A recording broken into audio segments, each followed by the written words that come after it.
평범한 사람이 편하고 행복하려면 누군가의 헌신이 있어야 하는 것 같아요. 예배의 자리도 그런 것 같습니다. 평범한 사람이 평범하게 예배드리기 위해서는 누군가의 헌신이 필요합니다. 찬양팀의 헌신이 필요하고요. 또 알게 모르게 섬겨주시는 손길들이 참 많습니다. 무엇보다 오늘은 제가 이제 원고를 작성해서 이렇게 막 주고받고 하는 과정들을 보니까 통역팀이 궁유하더라고요. 혼자 드려지는 예배가 외롭지 않기를 진심으로 바랍니다. 이것도 통역해주세요. 오늘 설교 제목은 아무 이유 없이 당신 옆에서라고 하는 제목으로 잡아보았습니다. 여러분, 우리는 오늘날 눈물 흘릴 일들이 너무 많은 세상에서 살아가고 있습니다. 세계적으로는 자연재해로 고통당하는 이들의 문제, 그리고 전쟁으로 어려움을 겪는 문제, 그리고 그 속에서 생기는 죽음과 이별들을 보게 됩니다. 벌써 2년 반 전이네요. 시리아의 한 어린아이가 터키 해변에서 발견되었습니다. 그 아이의 이름을 기억하실지 모르겠습니다. 그 아이의 이름은 아일란 크루디였습니다. 그 어린아이가 너무나도 평화롭게 누워있는데 그 작은 뺨위로 밀려오는 파도를 다 받아내고 있었습니다. 그 아이의 사진 한 장으로 세계가 울었습니다. 유럽의 난민 정책이 달라졌습니다. 난민들을 받아들이기로 결정하는 계기가 되었습니다. 그 아이의 죽음 앞에는 종교나 인종의 차별, 그것들도 말할 수가 없었습니다. 기독교인들은 그가 종교가 다르기 때문에 천국에 갔을 것이다, 천국에 가지 못했을 것이다, 이런 논쟁들을 할 수가 없었습니다. 이는 뭐라고 설명하기 어려운 슬픔이지요. 한국의 상황을 볼 때도 그렇습니다. 다시 눈물을 흘립니다. 세월호가 올라왔습니다. 3년 전에 너무도 허망하게 바닷속에 묻혔던 세월호가 3년 만에 모습을 드러냈습니다. 세월호가 올라온 것 그 자체로 눈물 나는 일이기도 하지만 사실은 그것은 내용이 더 중요합니다. 아직 시신을 수습하지 못한 실종자들이 9명인데 그 실종자들의 가족들이 이것 때문에 바다를 떠나지 못하고 있었다는 것 아니겠습니까? 오늘 신문을 보니까 그 가족들이 기자회견에서 이런 말을 했다는 소식을 듣고 아침부터 눈시울이 뜨거워졌습니다. 희생되신 잠수사 소방관님들께 죄송하다는 말을 이제는 드려야 되겠습니다. 현장에서 일하는 작업자분들, 정부 관계자분들 감사합니다. 언론인들, 기사들 써주셔서 마지막 한 명까지 다 찾을 수 있도록 부탁드립니다. 재발 방지가 이루어질 때까지 국민 여러분 함께해 주시기를 바랍니다. 그렇게 하면서 영거푸 죄송합니다, 감사합니다 라고 말하는 그 희생자 가족들의 소식을 듣고 대한민국이 다시 울었습니다. 역시 그들이 말하는 감사합니다, 죄송합니다 라는 말을 듣는데 왜 그렇게 서글픈지 모르겠습니다. 새벽까지 잠을 자지 않고 세월호가 올라오는 장면을 보았습니다. 그래야 할 것 같았습니다. 지난 3년이 머릿속에 스쳐가는 심정이었습니다. 저 세월호가 올라오면 또 얼마나 많은 사람들이 올까, 그 생각을 하니까 눈물이 났습니다. 이뿐이 아닙니다. 지금 우리 조국 한국은 전 세계적인 노인 빈곤율을 보이고 있습니다. 젊어서 고생하고 나이 들어서도 고생하는 어른들의 이야기를 듣고 있노라면 세월이라는 게 참 서글퍼서 눈물이 납니다. 어른들뿐이 아닙니다. 젊은이들의 이야기를 들어도 그렇습니다. 취업 때문에 고생하는 젊은이들, 고시원, 자취촌에서 취업해보겠다고 밤낮으로 공부하는 젊은이들, 그 아들, 딸 보면서 가슴 아파하는 어머니, 아버지들의 이야기를 들으면 또 그렇습니다. 어른들은 어른들의 고생을 얘기하고 젊은이들은 또 그들의 고생을 이야기합니다. 이를 세상은 세대 갈등이라고 합니다. 저는 혹자가 말하는 이 세대 갈등이라는 말을 들으면 조금 화가 납니다. 제 생각에는 세대 갈등이 아니라 힘든 시대에 힘든 사람들이 하는 호소 같거든요. 사진을 좀 보여드릴까요? 첫 번째 사진입니다.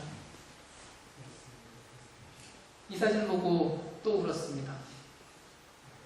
한 아버지가 딸을 껴안고 그리스로 넘어가는 다리 위에 있습니다. 세상은 폭풍으로 흔들리고 있고 그 한가운데 아버지가 딸을 안고 입 맞추고 있습니다. 저 심정이 어떨까? 다음 사진은요. 크루디의 사진입니다. 정말 2년 반 전이에요. 9월 달이었으니까요. 참 많이 울었습니다. 한 어린아이가 저렇게 갔습니다. 다음 사진 보여줄까요? 기독 웹툰 작가입니다. 김민석 씨라고 하는 작가가 그린 그림입니다. 그의 페이스북에서 퍼온 그림인데요. 누워져 있는 세월호에 환한 불빛이 하나 보이십니까? 저곳에 예수님이 계십니다. 별것 아닌 것 같은 이 한마디, 하나님이 함께 있으시다. 그 작가는 말합니다. 하나님이 함께 있으시다라고 하는 저 한마디를 하는 게 그렇게 어려웠다고 합니다. 저거는 그렇게 어려운 말이 아니에요. 우리가 늘 쓰는 말입니다. 주님이 함께 하십니다라고 하는 그 말도. 하지만 누군가에게는 함께 한다라고 하는 그 말이 그렇게 서럽고 아픈 말이 됩니다. 질문이 들 거예요. 하나님 함께 하시는데 우리 아이는요? 하나님이 함께 하시는데 우리 부모님은요? 하나님 함께 하시는데 우리는 왜 이런 고통 가운데 있어야 합니까? 혹자는 또 말할지 모릅니다. 그 질문이 올바르지 못한 신앙의 모양이다. 너무 잔인한 것 같아요. 네, 사진은 이제 우리는 어쩌면 생각해 볼 필요가 있습니다. 우리 인간의 고통의 문제는 왜 이렇게 생기는 걸까? 우리는 왜 이런 슬픔 속에서 살아야 하는 것이며 이런 슬픔과 고통의 문제는 과연 해결이 되기는 하는 건가? 우리는 이런 질문을 할 수밖에 없습니다. 욥기는 인간의 이런 질문에 완벽하지는 않지만 답해주는 성경입니다. 욥기의 내용을 역사적 사실로 인식하고 읽는 것은 별로 큰 의미가 없어 보입니다. 오늘 등장하는 하나님과 사탄의 대화를 사실 그 자체 팩트로 읽는 것보다는 인간의 질문에 답하기 위한 설정된 이야기로 받아들이는 것이 더 나을 것 같습니다. 우리가 잘 알다시피 욥기는 인간 고통의 문제를 다루고 있습니다. 그리고 욥기의 마지막은 욥이 복을 받았다라고 하는 내용으로 마무리가 됩니다. 많은 사람들은 욥의 이 마지막 부분만 생각하는 경향이 있습니다. 그러나 욥기 전체를 통해 말하고자 하는 것은 욥이라고 하는 한 사람이 고통의 문제 앞에서 하나님께 얼마나 처절하게 울부짖었는가 하는 점입니다. 욥이라고 하는 사람은 동방에서 가장 훌륭했던 사람이었습니다. 오늘 성경은 말합니다. 그는 온전하고 정직하여 하나님을 경외하고 악에서 떠난 자였더라. 그랬던 그가 하나님과 사탄의 시험 때문에 자신의 모든 소유를 잃어버리고 자기 자신도 발바닥에서 정수리까지 종기가 난 채로 고통당하는 신세가 되고 맙니다. 욥은 궁금합니다. 내가 왜 이런 고통을 당해야 하는가? 이렇게 고통의 질문을 할 때 그의 가장 친한 친구였던 세 친구들은 자신들이 믿는 하나님을 지킨다라는 명분으로 욥에게 훈계를 합니다. 욥기 4장에 등장하는 그의 친구 엘리바스의 첫 언급은 이러합니다. 생각해 보아라. 죄 없이 망한 사람이 누가 있는가? 정직한 자의 끊어짐이 어디 있던가? 즉 그 말은 욥이 자기 자신도 모르는 잘못으로 말미암아 현재 고난을 당하고 있다는 말입니다. 그는 맞는 말이라고 하지만 욥기를 읽은 사람들은 다 알고 있습니다. 그 엘리바스의 말이 틀리다는 것을요. 그 이후 욥은 이 세 친구들을 향해 자신의 의로움을 그리고 자신의 억울함을 항변하며 말합니다. 우리가 너무 쉽게 하나님의 뜻이라고 생각하는 신앙에서 욥은 처절하게 하나님께 고통스러운 항변을 이어갑니다. 그는 새 친구들의 권면이 마음에 들지 않았습니다. 아울러 침묵하시는 하나님이 너무 원망스러웠습니다. 욥기 19장에서 욥은 새 친구들을 향해 이렇게 질문합니다. 그래 비록 내게 허물이 있다 치자. 그 허물이 내게만 있느냐? 너희가 참으로 나를 향하여 자만하여 내게 수치스러운 행위가 있다고 증언하려면 해라. 그런데 하나님이 나를 억울하게 하시고 자기 그물로 나를 에워싸신 줄을 알아야 할 것이다. 이렇게 말합니다. 우리는 우리들이 알고 있는 인식에 다시 도전해서 생각해 보아야 합니다. 정말 의인은 복을 받는 것인가? 그리고 고통은 정말 우리의 죄로 말미암아 주어지는 하나님의 심판인가? 욥은 질문합니다. 비록 내게 허물이 있다 할지라도 그 허물이 나에게만 있는 것인가? 너희에게는 죄가 없어서 너희는 괜찮고 나는 죄가 많아서 이런 고통을 당하는 것인가? 라고 질문합니다.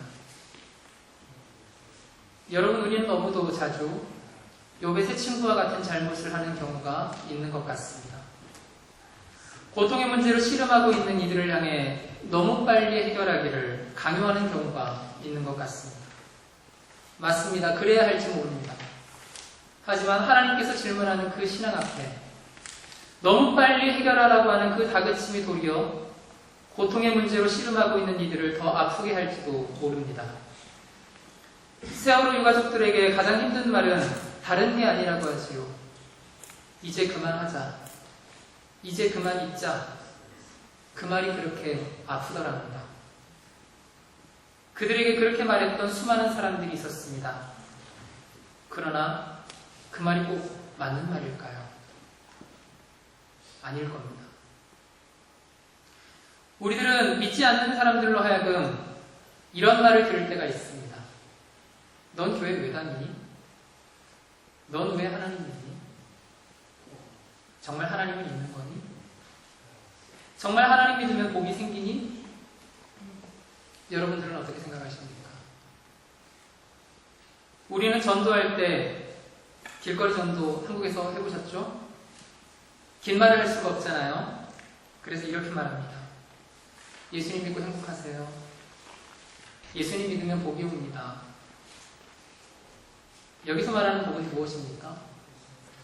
예수님 믿으면 건강해지고, 예수님 믿으면 돈도 많이 벌고, 예수님 믿으면 가족들 모두가 잘 되고, 여기서 말하는 복은 그런 것 같은데요. 정말 그럴까요? 물론 예수님 믿고 행복한 사람 세상에 참 많습니다. 알아요, 저도. 하나님이 인도하셔서 행복한 길로 가는 경우가 참 많습니다. 그래서 우리는 늘 기도합니다. 가족의 건강과 사업의 성공과 자녀의 진학과 취업을 놓고 기도합니다. 그런데 여러분, 하나님을 잘 믿는데 여전히 가난한 사람은 어떻게 이야기하시겠습니까? 하나님을 잘 믿는데 여전히 몸도 마음도 아픈 사람들, 그 사람들은 뭐라고 얘기하시겠습니까? 정말 그들은 복이 없는 사람들일까요? 하나님이 사랑하지 않는 이들인가요? 저는 그렇게 말할 자신이 없습니다. 아마 여러분들 마음속에서도 그렇게 말할 자신은 없으실 겁니다. 물론 아무것도 바라지 않고 하나님 믿는다는 것 거짓말일지 모릅니다. 저도 여러분들도 조금씩은 바라는 것이 있을 거예요. 욥은 하나님을 두려워했던 사람입니다. 아마 욥 역시 하나님을 욕하면 벌을 받는다고 생각했던 사람일 거예요. 자신의 부와 명예, 자녀의 축복은 모두 하나님이 주신 선물이라고 생각했을 겁니다. 그래서 이 모든 축복을 지키기 위해서는 하나님을 경외해야 된다고 생각했을 것입니다. 그래서 욥은 혹시 자신이 무의식 중에서라도 죄를 지었을까봐 하나님께 때마다 제사를 드렸습니다. 욥의 행위는 항상 그러했다고 합니다. 그래서 많은 사람들이 욥을 존경했을 것입니다. 우리들 주변에서도 고난당하기 전에 욥과 같은 의로운 사람들을 가끔 봅니다. 부유함을 누리고 삽니다. 그리고 자녀들도 모두 잘 되었습니다. 예배드리는 것을 쉬지 않고 매 기도의 자리를 지킵니다. 그리고 섬김도 아주 훌륭하게 하십니다. 그리고 그 모든 영광을 사람이 가지려고 하지도 않습니다. 우리는 그런 분들을 존경합니다. 그분들은 말합니다. 하나님을 제대로 믿고 섬겼더니 하나님이 복을 주셨습니다. 맞는 말일지 모릅니다. 어쩌면 욥도 자신에게 고난이 닥치기 전에는 그렇게 생각했을지 모릅니다. 하지만 그 뒤에 욥을 생각할 때, 의인의 고통을 생각할 때 이 말이 100% 맞는 말은 아닌 것 같습니다. 조금 다른 이야기도 있습니다. 부유해요. 자녀들도 되게 잘 되었습니다. 그런데 예배 드리는 것이 매우 형식적이에요. 기도의 자리는 특별할 때만 지킵니다. 1년에 3번. 특별 새벽 기도회. 섬김도 꼭 그래야 될 때만 있습니다. 그리고는 자신의 이름을 드러내고 싶어 합니다. 이런 변형도 틀림없이 하나님이 자신을 사랑한다는 것을 알고 있습니다. 그러나 우리는 이런 사람들을 존경까지 하기는 어렵습니다. 부러워할 수는 있습니다. 그렇지만 존경까지는 할 수 없어요. 그 이유는 무엇일까요? 우리는 하나님을 믿는 사람이기 때문입니다. 우리는 하나님을 보는 사람이기 때문입니다. 우리는 사람 위에 있는 사람이 아니라 하나님 앞에서 신실한 사람을 존경합니다. 그리고 얻어지는 축복에 대해서 겸손한 사람을 존경합니다. 그리고 그 사람의 삶을 본받고 싶어 합니다. 우리가 하나님을 바라보는 사람이라면 말입니다. 우리들의 신앙은 부유함을 바라보지 않습니다. 우리는 돈과 재물과 명예를 보는 세상 사람들과는 다르기 때문입니다. 우리는 힘이 있다고 돈이 많다고 많은 명예를 가지고 권력을 가졌다고 해서 존경하지 않습니다. 우리는 하나님을 보는 사람이기 때문입니다. 또 이럴 수도 있습니다. 가난해요. 명예를 바라지도 않아요. 학벌이 좋지도 않습니다. 그런데 잠언 17장처럼 마른 떡 한 조각만 있고도 화목한 것이 제육이 집에 가득하고도 다투는 것보다 낫다. 이 말씀과 같이 집안이 화목하고 예배의 자리와 기도의 자리를 지키는 사람들도 있습니다. 저는 이런 분들을 존경합니다.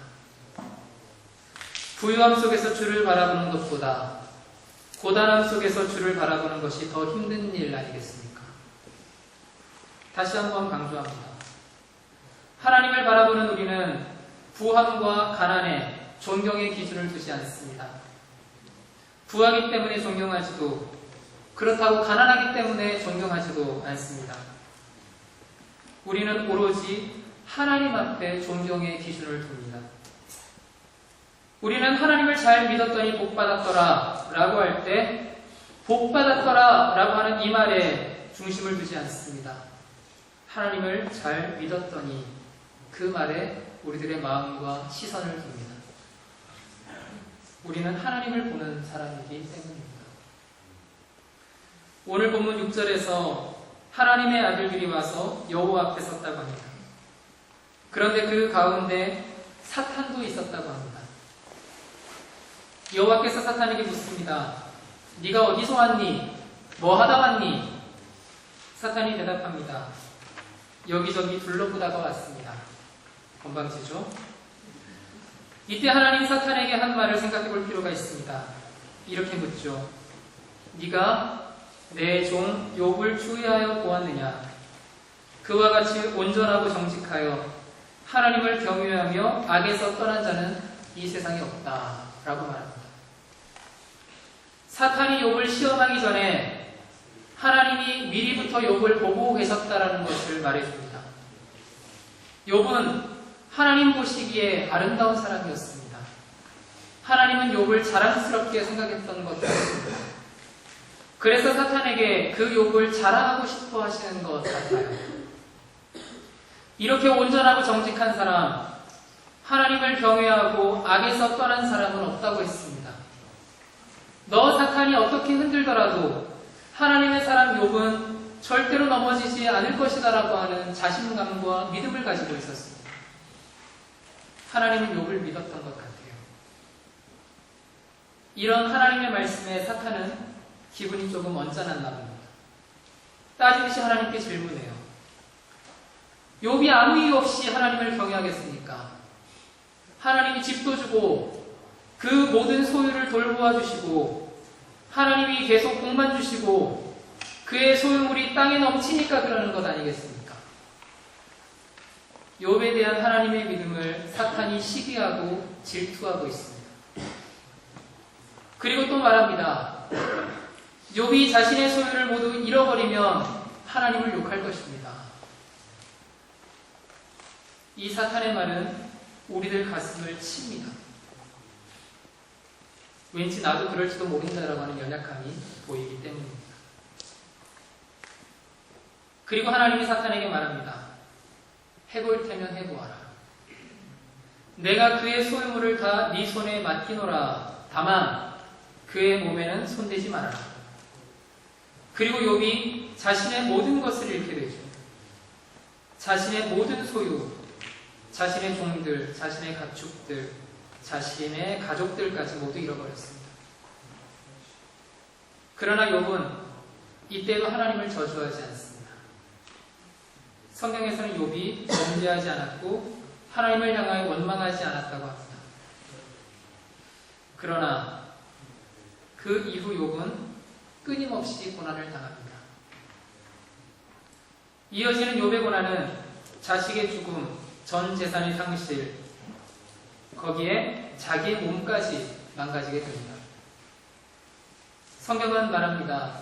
발바닥에서 정수리까지 종기가 났다고 말합니다. 욥이 제 가운데 앉아서 그릇 조각을 가져다가 자신의 몸을 긁고 있습니다. 이런 처참한 모습을 본 그의 아내는 이렇게 말합니다. 차라리 하나님을 욕하고 죽으라.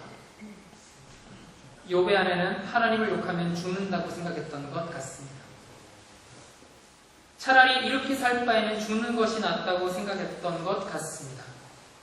그 정도로 욥은 고통을 당했습니다. 그런데 여러분, 우리는 이쯤에서 어렴풋하게나마 생각해 보았으면 합니다.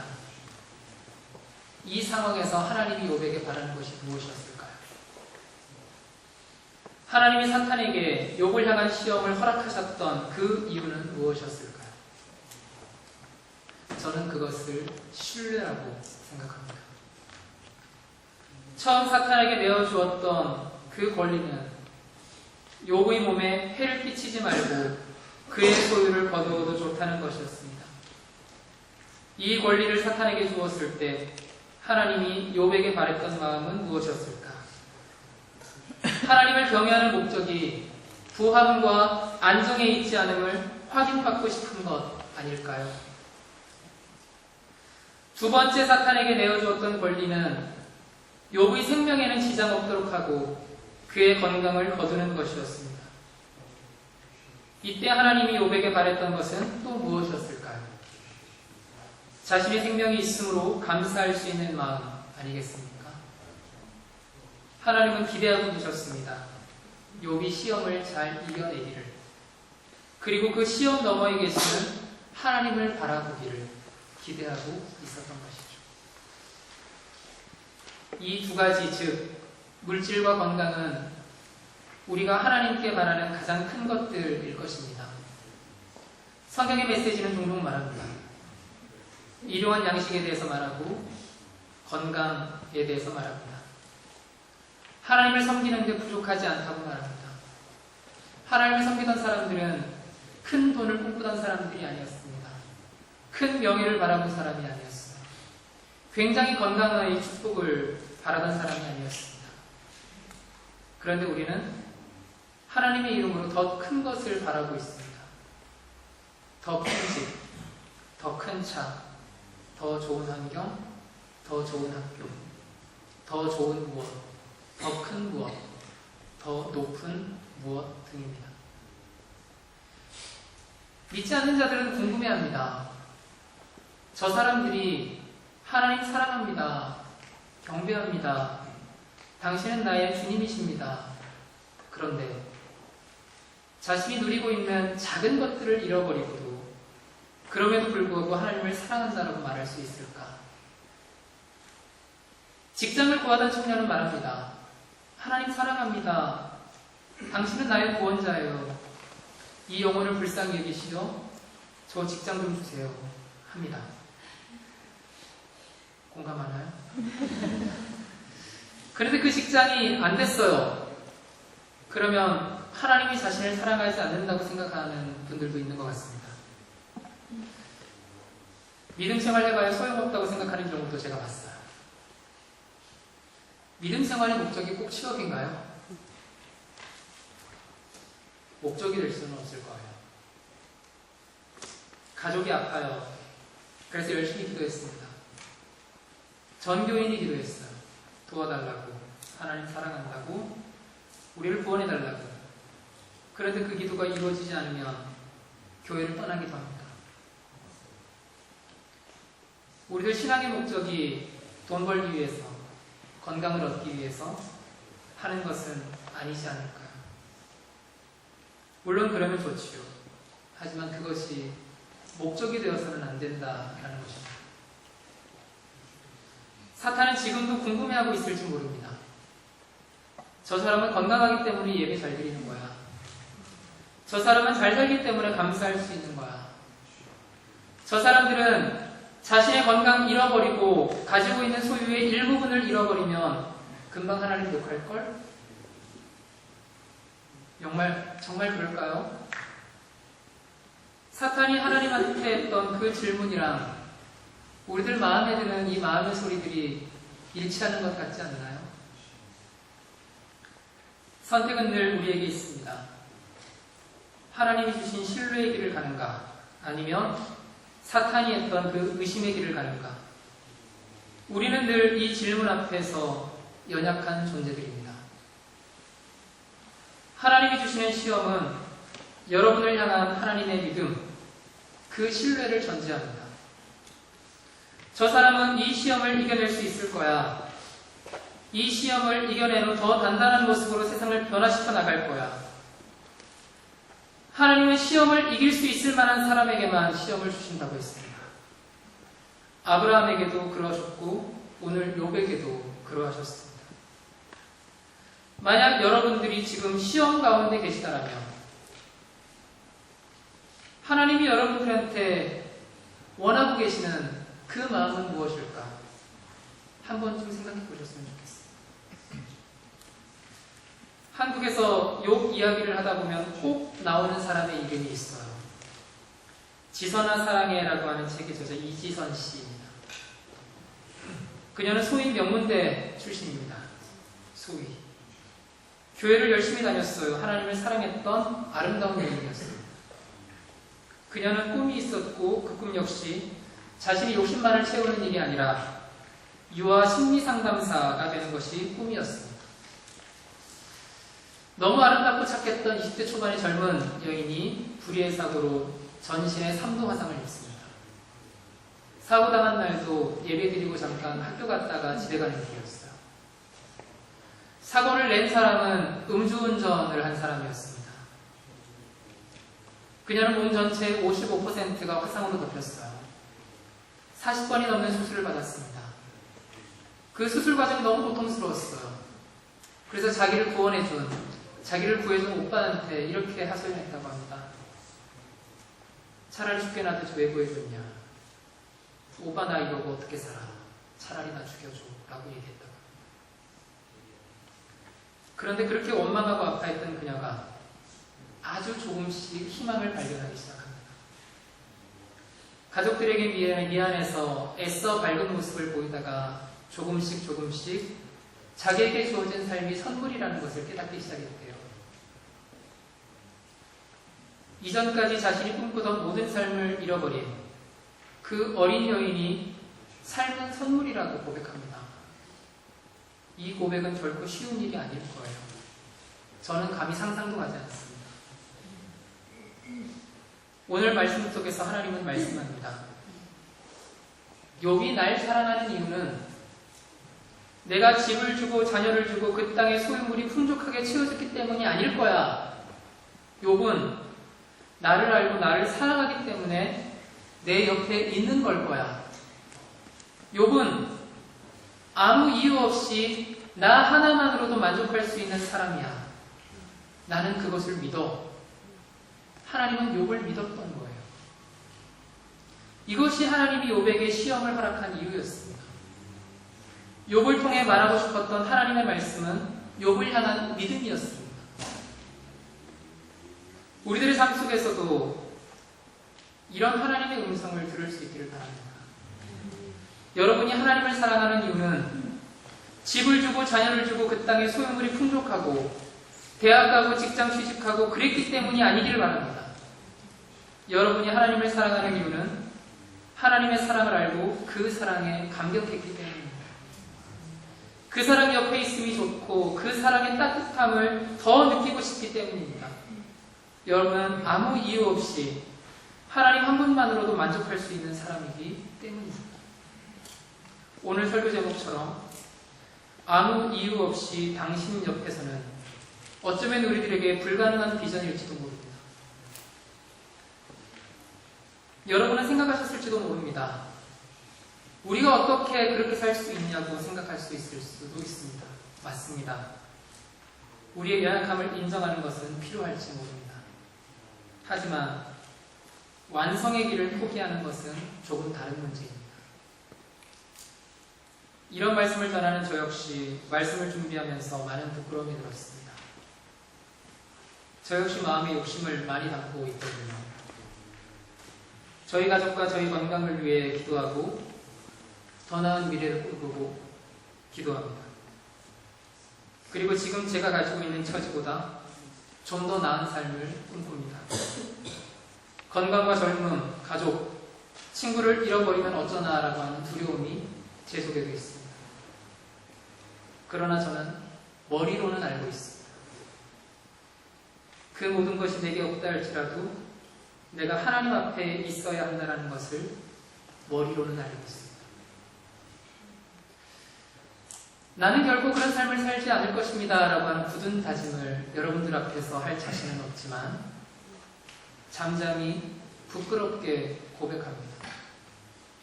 하나님 앞에서 제게 어떤 고난이 닥쳐오는 할지라도 당신 옆에 있게 하옵소서.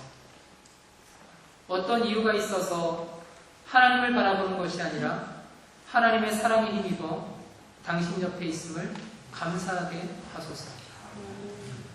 모든 부분에서 신실하고 거룩할 수는 없겠으나 적어도 타인을 아프게 하거나 하나님 앞에서 죄를 짓지는 않게 하옵소서. 여러분 정말 아무것도 바라는 것 없이 하나님 앞에 있을 수는 없을까요? 내게 있는 소유를 위해서가 아니라 하나님 한 분만으로 행복할 수는 없을까요? 그 완성의 길을 포기하지는 않는, 날마다 넘어지고 쓰러질지언정 포기하지 않는 저와 여러분이기를 바랍니다. 하지만 여러분, 꼭 드리고 싶은 말씀이 있습니다. 욥이 그 고통의 문제 한가운데에서 처절하게 힘들어했다라고 하는 사실, 그 사실을 잊지는 말기를 바랍니다. 행여 지금 여러분들이 남들이 모르는 고통의 문제로 신음하고 계시다라면 그것은 절대로 잘못이 아닐 겁니다. 너무 당연한 걸 거예요. 여러분 마음의 때때로 하나님을 향한 원망과 서러움을 가지고 계시다라면 너무 자책하지 마시기를 바랍니다. 그것은 여러분들의 믿음이 부족해서 그런 것이 아닐 거예요. 그냥 여러분들이 조금 연약해서 그런 겁니다. 연약한 것은 죄가 아닐 거예요. 하지만 연약함 가운데서 완성을 포기하는 것은 죄가 될 수도 있습니다. 그 하나님을 향한 원망이, 하나님 앞에서의 그 서러움이 스스로 너무 자책하지 않는 여러분이길 바랍니다. 또 그렇지만 여러분, 그 고통의 문제 속에서 하나님이 연약한 여러분들을 믿고 계시다라고 하는 것을 잊지 마시기 바랍니다. 고통의 문제 속에서 하나님을 바라보고 온 세계의 섭리가 그의 안에 있음을 발견하기를 바라는 그 하나님의 마음을 기억하시기 바랍니다. 말씀을 맺겠습니다. 우리는 여전히 눈물을 흘릴 일이 많은 세상 속에서 살아갑니다. 정말 뭐가 뭔지 잘 모를 때가 많습니다. 왜 이렇게 세상에 올 일이 많은지. 정말 하나님의 침묵에 대해서 호소할 일이 너무나도 많습니다. 하지만 그 하나님의 침묵 속에서 잠잠히 하나님의 뜻을 물으며 어떤 경우에든 하나님의 사랑 옆에 있는, 또 그러기를 바라는 저와 여러분들이 되기를 진심으로 바라겠습니다.